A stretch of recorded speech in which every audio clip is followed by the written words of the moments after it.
அண்டை நாடான வங்கதேசத்தில் தட்டம்மை நோய் மிக தீவிரமாக பரவி வரும் நிலையில் எல்லை தாண்டிய தொற்று அபாயம் குறித்து இந்தியாவிற்கு உலக சுகாதார அமைப்பு எச்சரிக்கை விடுத்துள்ளது. வங்கதேசத்தில் கடந்த சில மாதங்களாக தட்டம்மை பாதிப்பால் 250க்கும் மேற்பட்டோர் உயிரிழந்துள்ளனர். இவர்களில் பெரும்பாலானோர் குழந்தைகள் என்பது குறிப்பிடத்தக்கது. வங்கதேசத்தின் 64 மாவட்டங்களில் 58 மாவட்டங்கள் இந்த நோய் தொற்றால் பாதிக்கப்பட்டுள்ளன. குறிப்பாக 1 முதல் 14 வயதுக்குட்பட்ட குழந்தைகளே அதிக அளவில் பாதிக்கப்பட்டுள்ளனர்.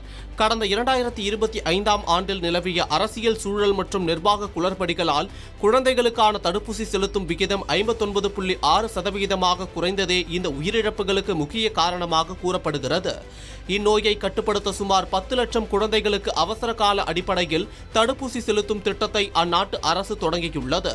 டாக்கா, சிட்டகாங், சில்ஹெட் போன்ற நகரங்கள் சர்வதேச பயண மையங்களாக இருப்பதால் அங்கிருந்து இந்தியா மற்றும் மியான்மருக்கு தொற்று பரவும் அபாயம் அதிகம் என உலக சுகாதார அமைப்பு மதிப்பிட்டுள்ளது. இந்தியாவிற்கு தொற்று பரவும் அபாயம் குறித்து நிபுணர்கள் மற்றும் அரசு தரப்பு தகவல்கள் இந்தியாவில் 2024-25 காலகட்டத்தில் முதல் தவணை தடுப்பூசி 93.7% பேருக்கும், இரண்டாம் தவணை 92.2% பேருக்கும் செலுத்தப்பட்டுள்ளது. இந்த மந்த எதிர்ப்பு சக்தியை உருவாக்கியுள்ளதால் இந்தியாவில் ஒரு பெரிய அளவிலான தொற்று ஏற்பட வாய்ப்பு குறைவு என்று மூத்த வைரஸ் நிபுணர் டாக்டர் ஜேக்கப் ஜான் தெரிவித்துள்ளார்.